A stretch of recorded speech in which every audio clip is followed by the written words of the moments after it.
next one is Grok versus Llama. Please welcome. Woo!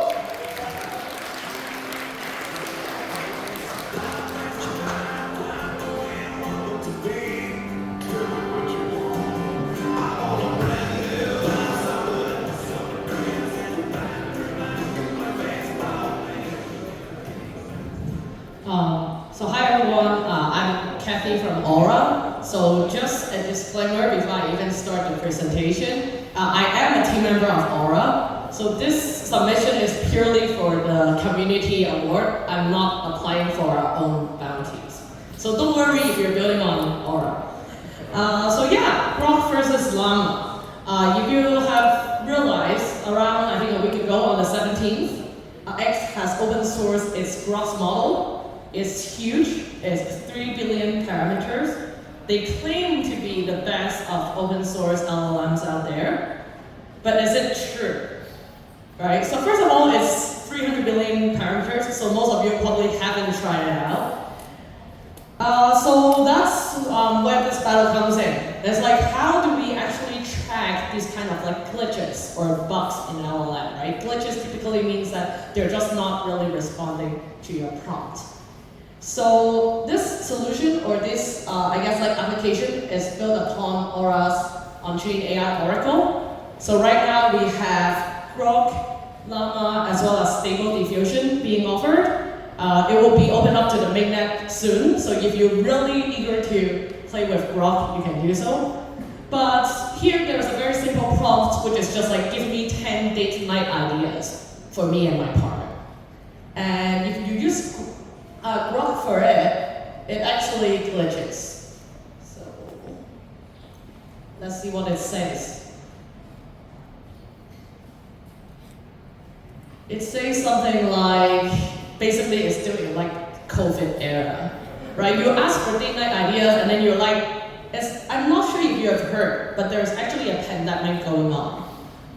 And it actually says it dozens of times, right? So even with such an easy prompt, it glitches. And typically when glitches happen, what do? Well, on Twitter or on X, you probably see a lot of screenshots of ChatGPT, right? People are like, Dev, do something. So many glitches, and they just post screenshots.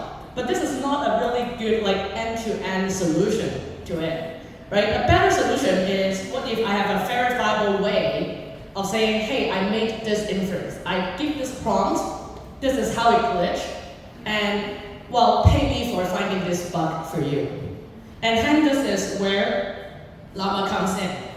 So I guess the title is sort of a misnomer, because it's not really Grok versus Llama, but we're using Llama as the kind of assessment of Grok.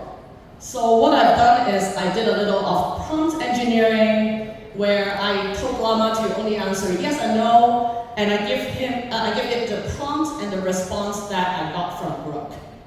Right, so everything is, the prompts and the response is all already available on chain, because that's how our on-chain AI Oracle work.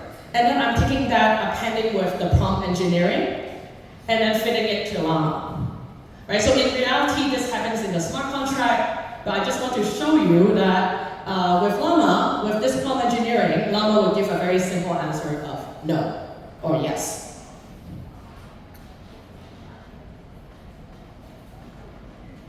Right, so here is the Grok versus Llama contract, which is really the main contribution of this project. So in here, you can see that the contract has like a 1 ETH bounty, right? And if someone has found a bug or a glitch on Grok, what they can do is they can actually call a function that's called request battle. And type in the sort of request ID or the prompt that they found to be erroneous. And what will happen is that we'll actually look it up, right? So we will see what was the previous AI Oracle result that was given for the prompt. And then we take that result, we put it back into the smart contract, append the prompt engineering that I just did, so that Llama would only answer yes or no. Right? And we are then also receiving this callback from Llama with the answer yes or no, and I'm just directly checking that end-to-end again against in the smart contract itself, right? So when we receive the the AI oracle callback from Llama, the smart contract is going to automatically check is the answer yes or no, and then pay out the bounty. Right, so this is the sort of simple idea. It's a very short presentation, but I think it's a very cool exhibition of what what blockchain could do for AI. Because a lot of times we're kind of struggling with what applications you can build to kind of help AI out. So I guess this sort of like AI improvement initiative, where it would be great if there's a way that you don't have to reproduce these results all the time, right? Because otherwise, without this verifiability that on-chain AI Oracle provides, what you will have to do is you will actually have to take that prompt, perhaps some random seeds as well, and reproduce it on your end. With small models, it's probably not that expensive, but with things like Grok, where you need like a tons of like 8100 GPUs to do so, it might not be economical for even X themselves to reproduce these results all the time in order to check whether it's an actual glitch.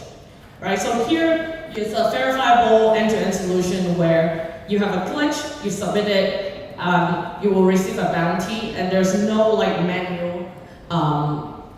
manual interception involved.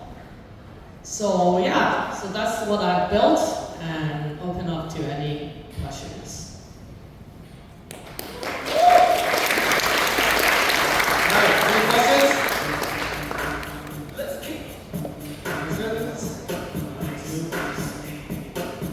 We're good. Actually, so who won? Also, no, it's not really a battle itself, right? To be honest, just my personal opinion, right? So, well, why would we use Llama as the assessor? Because you could also use Grok, right, to assess itself, right? So I can do the same prompt engineering for that. So first, it's definitely economical.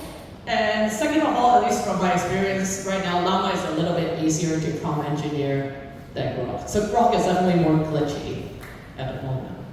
All right. Thank you. Thank you, Tracy.